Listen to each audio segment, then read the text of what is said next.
everybody. Welcome to today's edition of the CrossFit Games Update Show. I'm Sean Woodland with Tommy Marquez and the woman who finished second in the 40 to 44-year-old Masters division at the 2016 Reebok CrossFit Games, Annie Sakamoto. We have not seen you since that happened. Congratulations. What was that experience like for you?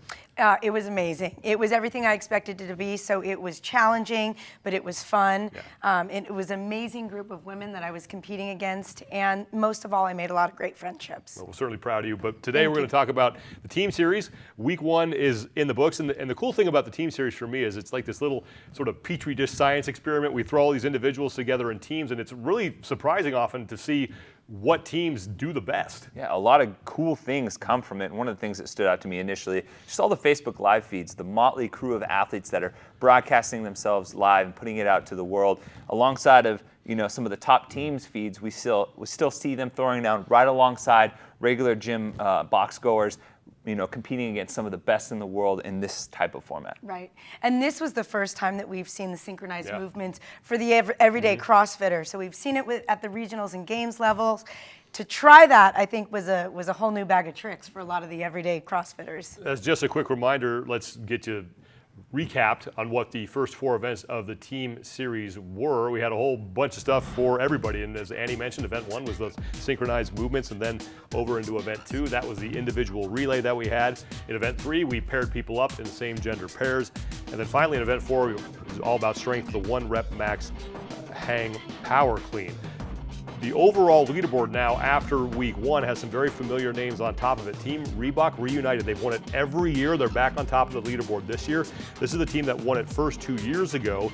Ben Smith, Scott Panchik, Emily Bridgers, and Stacy Tovar. They're followed by Rogue Red. That's Dan Bailey, Camila Blanc-Bazinet, Margot Alvarez, and then Graham Holmberg. And then Team Killcliff, Lindy Barber, Jacob and Alex Anderson, and then Brooke Wells on that team as well. And then finally the Rich Froning, Catherine David's daughter, Annie Thor's daughter, and Josh Bridges' team, Rogue Fitness Team Black. They sit in 4th place, but man, Team Reebok reunited. It doesn't matter what year it is. Last year they had a different person in Paul Tremblay. He was in for Scott Panchik. They bring Panchik back, same result. Just so consistent and really showcasing once again why they've won the last 2 years, even with Tremblay swapping out. They're the only team to have all of their finishes inside the top 10, and not just that, they had all their finishes inside of the top 5.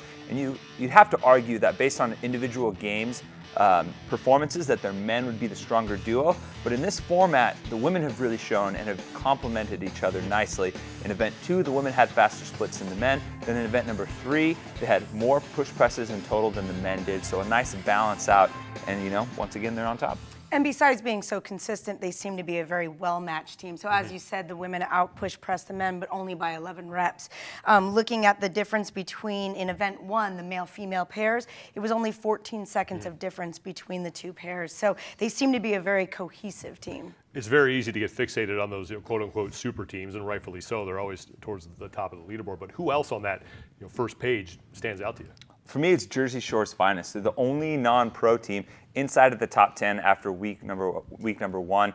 And I think this is a situation where the whole is greater than the sum of its parts, because we have all these teams stacked with games athletes. And here's a team that has 4 regional level athletes ranging from 13th to 21st at the East Regional this year. So still very capable, but they're beating teams like ARC Smart Gear, Reebok CrossFit 1, Waxing Weights, that all have multiple year games athletes on their teams. So I think it's one of those cool things we see each year as a result of this team series. Cool, unique combinations have really cool, unique results.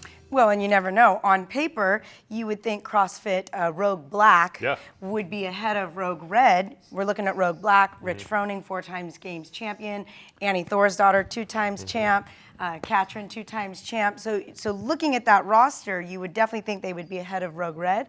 Rogue Red's ahead, 2 places right now. Yeah, there are some other divisions out there that threw down in week number 1. Just want to quickly recap those for you. We'll start with the scaled division, and this is where you get the best team names, right? The Team CFR, okay, nothing special about that one. They're your leaders, so congratulations there. But you got Miss Fat, love it. You got the Quad Squad down there in 7th. How about Clean Snatches in 4th? I hope I can say that on the internet. And then in 9th, you got Fueled CrossFit Fat Unicorns. Way to go, guys. Good job throwing down. Hopefully we'll see some more interesting names there in week number 2. Let's move on to the Masters leaderboard and some games athletes on the top here. Masters powered by Compex. They got 2 event wins. Event 1 and Event 4, Janet Black is on that team. Masters of LA is in 2nd. Ron Matthews is on that team. And then the Sweatshop Soulmates or Schoolmates, pardon me, they sit there in third. And then finally, the teens division. And this is the one that I love keeping an eye on because these kids are going to be around for quite a while. And 4 of them are on Team Redline Dream Team. That's Angelo DeChico, Nicholas Palladino, Allison Weiss, and Alexis Raptis.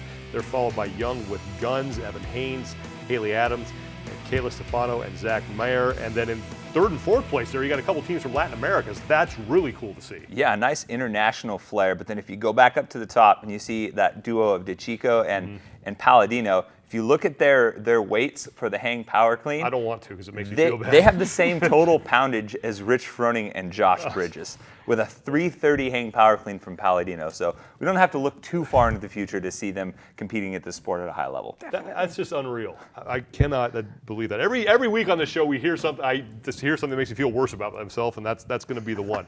We mentioned Facebook Live at the top of the show. We asked teams out there to put your workouts up on Facebook Live and hashtag it with Team Series Live. We saw some really cool moments come out of this thing. Yeah, one of my favorites was from the Penn State University CrossFit Club. It's a completely student-run and operated CrossFit gym and club at the university, and it's one of those things where it's created a nice bond between the athletes, and they included that in the description. They competed in the Open together. They all traveled together to go watch regionals. This is their first time competing in the team series, and they decided to stream it live on Facebook when they took on event number 3.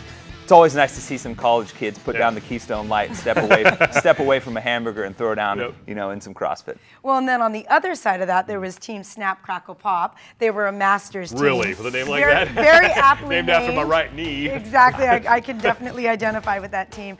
But they posted their hang power clean event, and it was just great to see. They were trying hard. They were doing it. One of my favorite events actually came from us. We did some live streaming here at our HQ gym, and Matt Bischel, who was one of our social media gurus, was on the box jump overs. And what I did is I wanted to take Kevin Harlan's call of the guy from Monday Night Football who was running around on the field, and that part where he's like, "This guy's drunk," and there he goes. I thought it just matched up perfectly with Matt falling there on the box jumps. But good on Matt. He got back up and he finished. You got to give him credit. He was in full send mode for the boys that entire time, just dive bombing over the box. Love it, Matt. It shows you what you'll do for a team. Exactly, right? exactly. I think the absolute best moment was, though, from Dallas, Texas, CrossFit Big D. Chase Ingram, who's a colleague of ours, helps out a lot on the games broadcasts with the team events and also during regionals as well.